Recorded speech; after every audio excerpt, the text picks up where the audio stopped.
of some AI images. These ones slightly more disturbing.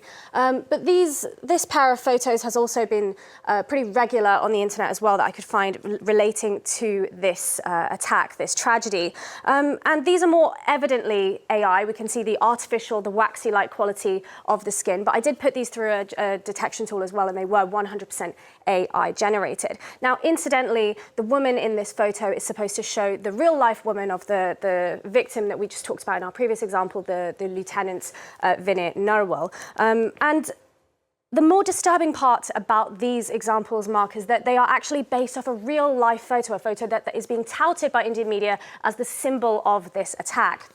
A real-life picture of her sitting there in the aftermath. But the fact that someone has then taken that real photo to artificial intelligence and generated these beautified, these synthesized, these enhanced versions of this, that is deeply bizarre and quite disturbing as well. But these are also being shared massively with in the fallout of that tragedy as tensions continue to escalate between India and Pakistan. But in any case, Mark, we can see the impact of AI in these images as only to further fuel misinformation and to further escalate those tensions there.